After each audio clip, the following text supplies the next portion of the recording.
Welcome back to the Writers Craft Summit. In this session, I'm speaking with Brian Evan Jones. Brian, welcome to the summit. Hi, Kevin. Thank you for having me. It's great to be here. So in this session, we are going to dig into the concept of poetry and poetic writing techniques and how that can inform and support and cross over with fiction writing. That's correct. Yes. So you have a background as a poet. You were the poet laureate. Maybe let us know, how does one become a poet laureate? Sure. Well, I was a poet laureate of my region, Hampshire, in Britain, as part of the south of Britain. And I applied. There was a competition. So I sent in some poems and a statement, and there was a judging process and an interview, and I was selected to be the poet laureate. And amazing. Yeah, and I served in that post for 2 years. I promoted poetry, I taught poetry, I helped people publish their poetry. I had a great time. And so at that time, was teaching fiction on your radar as well, or were you focused on poetry? Yeah, I've been teaching fiction for a long time. So I started teaching writing in 2005, I think it was. And I've taught fiction alongside poetry from that time onwards. And I was Poet Laureate of Hampshire in 2012-13. So I'd already been teaching fiction for quite a while before that point. So I write and coach a lot of fantasy authors. So my relationship with poetry in the world of fiction tends to come in the form of, oh, my wizard needs to perform a spell. I better write a cool sonnet or something here to fit into my craft. So that's largely where I've thought about the poetic nature of writing, largely in this concept of, oh, I need to drop a little poem into my fantasy book. But maybe let me know from your perspective, someone who's deep into the world of poetry, what sort of relationships do you see between fiction writing and poetry, and where did those ideas start to merge in your mind? Have they always been part of the same process, or did they merge at some point? Well, for me personally, I always thought I was going to be a fiction writer. It was fiction that turned me on to the idea of writing when I was in my teens. And my undergraduate thesis was in fiction. I really thought I was going to be writing novels, but somehow I slipped into poetry. So I've written a fair bit of prose along the way, stories and nonfiction. But my writing has always been informed by the poetry that I was writing along the way as well. I found it very helpful to have thought about how words work on a very small scale, the really minute details of the language and how words work on the reader in my writing. And as a teacher, I taught people for both genres. Back in Britain, I taught for many years on a year-long course for adults in which they studied fiction first and then they studied poetry. And generally people came on the course in order to write fiction. And when they got to the poetry section, many people, not all, but many were not happy that they were studying poetry. But a large number of folks by the end of that course were saying, oh yeah, I really learned from the poetry. Because they had gone into that laboratory of language learning that poetry is and picked up skills that they could use in their fiction. So that's where I'm coming from at the moment with the crossover between poetry and fiction is not so much using poetry as poetry in a piece of fiction, although I've got no problem with that. It's great to see it. But I'm talking about people taking some of the skills that poets tend to develop and learning them so they can put them into their prose sentences in their fiction and use that to increase the appeal and the power of the sentences that they're writing. Believe it or not, when I was a teenager, I did not dream of growing up and being a writing instructor. I thought I was going to be a rock star and a filmmaker. And but as a result, where my writing really started was writing lyrics for songs. And so I too started in a form of poetry, this kind of lyrical poetry that we do for music.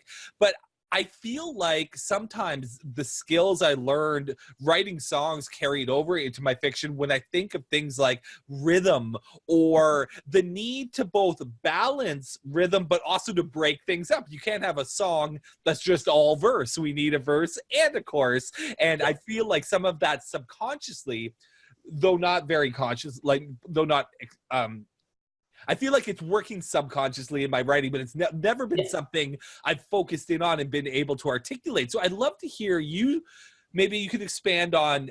So we, rhythm is certainly something that I've thought carried over, but talk about some of these other aspects of poetry that you've seen your students learn and then be able to apply to their fiction writing. Okay, well, for me, it falls into three broad categories. There's skills with words and the meanings of words. There are skills with sound, and then there are drafting skills as well. And I talk about these as poetry skills because they tend to be ones that I see poets developing, and fiction writers may not be as aware of. But that's not to say there aren't fiction writers who do these things very well as well. But yeah, so the first thing I see crossing over from poetry to fiction is the ability to pay really close attention to particular words that have an importance in a sentence, like a descriptive word or an image, which is going to say a lot or can say a lot if the right word is chosen about a character or an action or a setting. So it's fitting into to the fiction, to the grand scheme of things. Its job is to do something that furthers one of those big elements of fiction: plot, character, setting, whatever. But by learning about something like, for example, the poet's use of precision, you can get your words to do a little bit more. And I think poetry is a great place to learn this as a reader, because poetry just uses fewer words. So, all the words have to count. And as a reader, you're more aware of all of them. So I think it's easier to step into a poem, especially a short one, and pick up on individual words and realize the power that they have. It's harder to do that when you're reading a 200-page novel and you're wrapped up in the plot, you're wrapped up in the characters, you just want to keep on going. So yeah, and besides which, because there are so few words in poetry, poets really think very hard about how to, for example, choose words with exactness. And what that does for a poem is it brings the reader into the poem and allows them to experience what the writer is conveying with a great deal more power. If a writer is choosing a verb or a noun or a descriptive phrase with exactness, then the image in the reader's mind is that much clearer.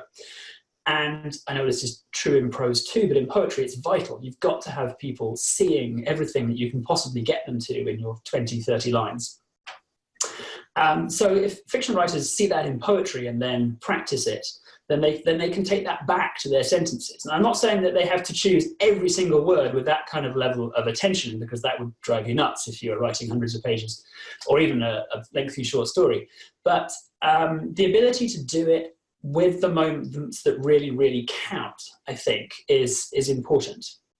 I was preparing something of teaching along these lines. I was just looking in my local library for a book. I picked up Maeve Binchy, and I flicked through, came to a random page, and she was describing interaction between two characters, one of whom was not enjoying the conversation, but was trying to impress his boss.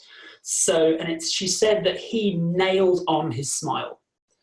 And I thought that is a perfect example, because she could so easily have said he put on a smile, which would convey what was happening physically and also convey characterization, that he was, trying to be nice to his boss and get a favorable impression. But that nailed the precision with which she then shows the pain that he's going through and the effort he's putting into it. That made that sentence really come alive in a way that otherwise it wouldn't have. And it's that I believe makes for really compelling writing. No matter what genre you're writing, fantasy, literary, romance, whatever, it's that kind of intensity of language that gets readers really involved in what you're doing. I like to think of revisions as a three-phase process. And I find that with myself and with a lot of my clients that I work with, we either fall into two categories. And one is the clients who write the 160,000 word first draft. And then the other clients who are on my end of things where we end up with like 40,000 words. So either way, the revision process begins with, in my case, beefing things up, trying to get more words in there. And with the other group of people, it's normally paring things back. But either way, our first step is to kind of find the story and find the right balance of words. But then once we have a lot of that in place, I think of the middle portion of revisions as the amplification phase. And I think the amplification phase, what I'm interested in seeing people do in that phase is exactly what you're talking about. Okay, we know what the story is. We know what we're trying to say, but can we pick the best words possible to communicate what we're trying to get at? Does that sound like what you've seen in experience? Yes, absolutely. Yeah. I think it's about picking especially the critical moments in a novel or a draft of any length, like a character having an epiphany, a realization that's going to change their lives, and being able to write that with language that really drives it home to the reader, so they can not just see it happening, but really share it and share that feeling. For example, through the use of imagery, simile and metaphor as a way to really get inside the skin of the character and convey what they're experiencing in a physical way, but also with maybe some kind of symbolic and shown meaning as well, which I'm so good at. Oh, sorry to interrupt you there. I was just going to say, when I think of the more beautiful writing or more generally poetic fiction, I'm thinking of literary fiction, more contemplative, more internal sorts of stories, like the Life of Pi or Michael Ondaatje or the modernists. But do you think this sort of stuff can apply to modern contemporary fiction as well? Absolutely, yes. Yeah, I want to make clear, I'm definitely not talking only about a certain kind of literary fiction which tries consciously to be poetic. I want to talk about very nuts and bolts fiction where the aim is to tell a story, to hook characters with a plot, to make a world that readers believe in. Because at the end of the day, the tools that writers have for those jobs are words, which is the same tools that poets have. And if you can deploy your words with maximum power and maximum knowledge of what they can do, especially at those key moments we were just talking about, then you can compel your reader in any genre. So I'm not talking about writing prose that might seem, difficult to digest or concerned with being beautiful. I'm talking about particular accurate word choices and really precise uses of metaphor and really conscious uses of sound that will drive home a scene to a reader, whether it's a beautiful love scene in a sunlit meadow in the south of France or whether it's two bunches of aliens kicking hell out of each other on a starship. I'm very happy to read either of those scenes, but I'm happier to read them if I see that the writer has got a really skilled control of language and is showing me not only precisely what's happening, but creating resonance in that scene through the choices of their words and using the sounds of language in a way that backs up what they're trying to say as well. I really like what you're getting into here, because a lot of the times people hear that I'm a writer or that I teach writing and they'll ask me, like, how do you make writing better? And it's actually pretty easy. It's like clarity. If you look at 90% of the people out there, I get emails every day where I'm like, what is this person even trying to say in this email? And so I think step one to becoming a good writer is clarity. Are you clear on what you're trying to communicate to your reader? And I think probably everyone watching this video, someone who signed up for a summit on writer's craft, everyone here is probably somewhere along that road of becoming a good, strong, clear writer. But I think the people who would attend a summit like this are the people who want to take it to the next level. They say, how do I become an exquisite writer? How do I become one of a kind? Or how do I develop a fan base who really resonates with the way I say things? And I think what you're talking about here is that next step. You know, step one is, can you get clear? And then step two is, can you take that clarity to another elevated level where it becomes uniquely clear or profoundly clear, or says something we've heard before but in a completely new way? Yes, it's definitely about stepping up your skills. Yes, for sure. And I think especially for fiction writers whose main priorities, and quite rightly, are thinking about their characters and their plots and their settings, it's just turning the lamp in a slightly different direction and saying, hey, you know, words can do all this other stuff as well. And they can really help you get across all of those things. They can help you convey character more powerfully. They can help you display action. They can help you convey the atmosphere of a setting. And if you've got those extra skills, then yes, you can level up and take it higher, whatever you're writing, whatever genre. You mentioned that you started in fiction writing and then moved into poetry. I'm curious, do you suspect it's easier to start in fiction and grow interested and move into poetry? Or do you think it's easier to start in poetry and move into fiction? I imagine both have their challenges and benefits. Yeah, well, I do not know the answer to that. I can think of a writer like Thomas Hardy, who's one of my favorites, English 19th century author, who started in poetry and then went to fiction and then went back to poetry. Or a writer like Andrea Cohen, contemporary poet, who used to write short stories and poetry and then said, no, I'm just going to do poetry from now on. So she decided to drop one genre. I think you can go from one to the other quite easily. I think it depends to a great extent on how your imagination works and the kinds of things that fire you up. So I know that I don't like to work on one thing for a very long time, so a novel is not going to be coming out of my pen anytime soon. But I do very much love to help people who do that, to write with greater skill and confidence. And I do think that some study of poetry and looking at the skills that writers use in poetry can help out. We haven't talked about structure very much. You mentioned it at the beginning.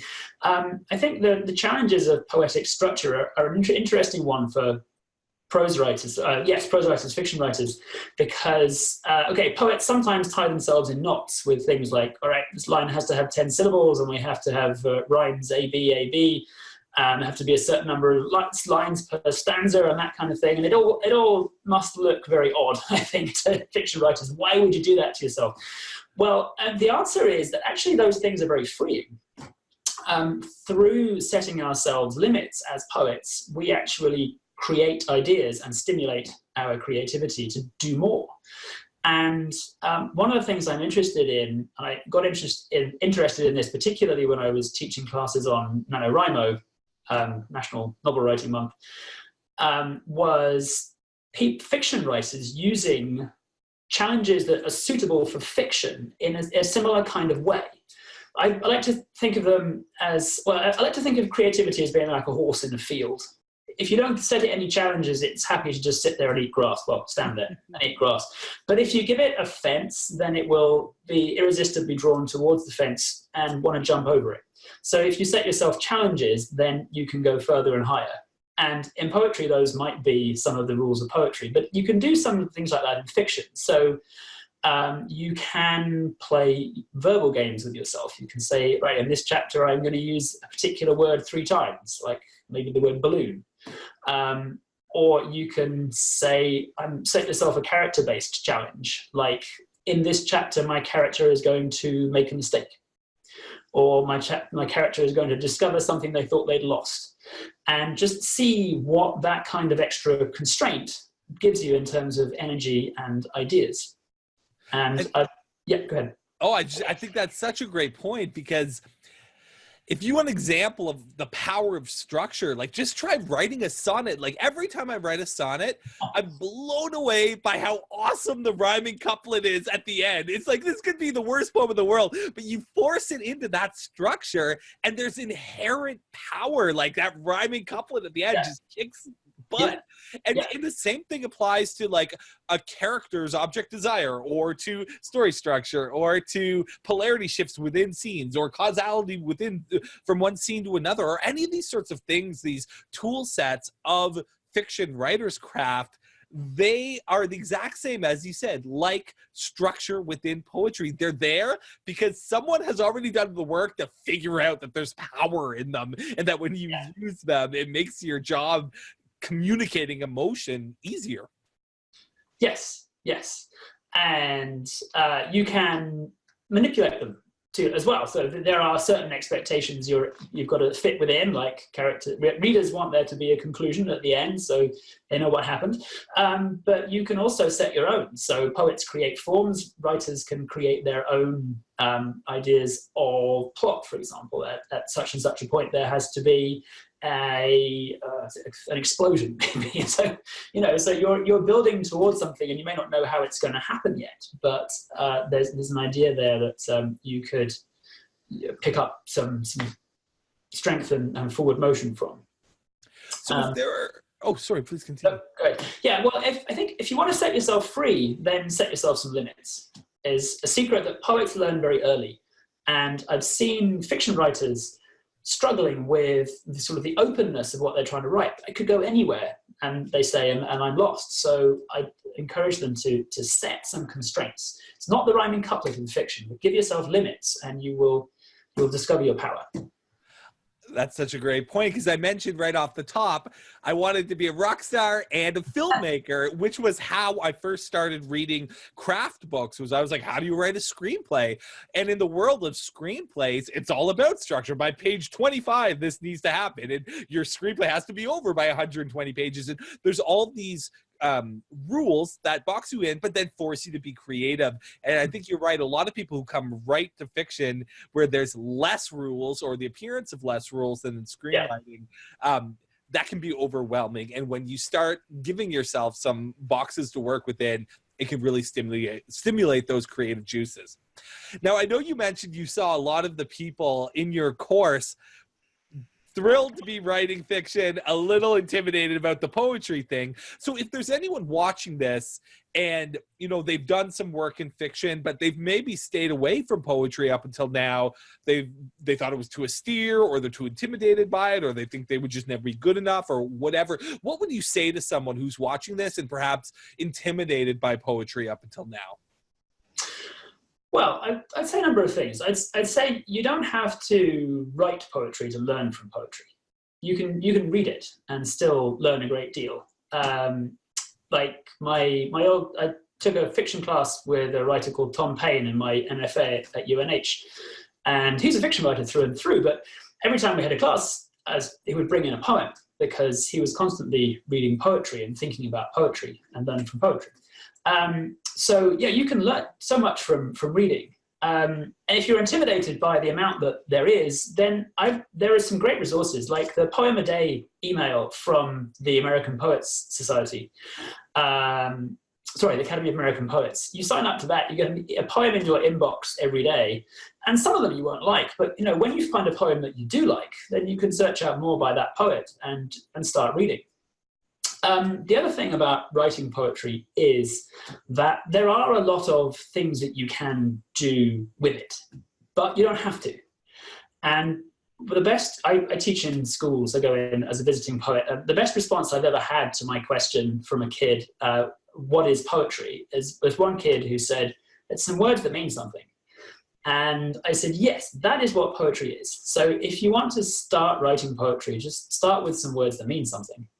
And you're going to be on the road toward making poetry. And so long as you also read it and learn what you can from other people who are a little further down the road of learning skills, then you're going to move closer and closer to writing poetry that you like and other people like. And I mean, I'm very happy to encourage people to write poetry. I think it's a great thing to do. I know that I have taught many fiction writers who then keep writing poetry as a side interest or something that becomes an equal interest once they've studied poetry. But equally, I've taught many people who've said, I didn't think much of the poetry section beforehand. When I did it, it was painful. I'm glad I did it because I learned a lot, but I'm never writing another poem. And, that's fine. But there's still a lot that can be learned. I love that idea of words that mean something. I think that's what this entire summit is about. So I'm so glad we had you on here to draw our attention down to the word level, because I think sometimes, as you said, as novelists, we're looking at these big vision or big picture stuff, and it's really important to sometimes slow down and focus back down on the words themselves and how to best imbue them with meaning. Now, if anyone's oh, sorry, go ahead. I was just going to say, I want people to think extra hard about their first chapter as well, maybe the first 2 chapters, because those are the ones that go to editors and agents. And if you're an editor or an agent, you make a decision based on the very beginning of a manuscript. So I went to a meeting with a well-known editor once who said, basically, you've got a page. You've got a page to convince me that I'm going to read any more. So, on that page, if your characters may be great 100 pages on, your plot may have an amazing twist on page 230, but if your editor never gets past that first page, then your book has got nowhere with her or him. So, if you've got a really profound control of language alongside the fantastic plot and setting and character that you're developing on that first page, it's a real tool for getting yourself an agent, getting yourself a book deal, if that's what you're going for. If not, then maybe it's a real tool for getting a book buyer on Amazon who's flicking through the preview, or in a bookshop if they still exist, to open that first page and be compelled and take it home. Absolutely, especially in the world of genre where you're looking for ways to differentiate yourself. There's been 50, there's been 5,000 vampire novels. There've been, a million romances. There's been, all of these topics that readers want more of. They want more of it, but different, and good word choice and strong control of language and all the things that we've talked about in this discussion are what can differentiate your writing from someone else writing in the same genre that you are. Absolutely. Yes. Yeah. So I know that you have a brand new course that digs deep into this topic and could really help people learn more about it. So do you want to let them know a little bit about your new course? And maybe we'll include links below this video where they can click on it and learn more? Sure, yes, thank you. So it's called Fizz for Your Fiction, using poetry skills to boost your prose. And I'm going to run through 3 really important areas that I mentioned earlier, where prose writers, fiction writers can learn from techniques that poets have particularly studied and developed. So it's going to be how to select your words to convey things powerfully, words and imagery. It's going to focus also on sound, which is something that's super important. Language, after all, came out of sound, and sound affects us in ways that we sometimes don't even think about, but can be very powerful. And I think that doesn't appear as much in people's minds who are writing fiction as it does for poets, but it can be powerful. And also looking at some drafting tools, so process ideas that can be brought over from poetry as well. And it's going to be online, should be available around about the time of this summit or shortly afterwards. And details will be on my website at brianevansjones.com for those who are interested to get more information. Fantastic. Well, Brian, thank you so much for taking the time out of your day to come join me on the topic and dig into the topic of poetry. I thought this was a fantastic discussion. My pleasure. I'm so pleased to be part of the summit, and I hope everyone has a great learning experience. I'm sure they will.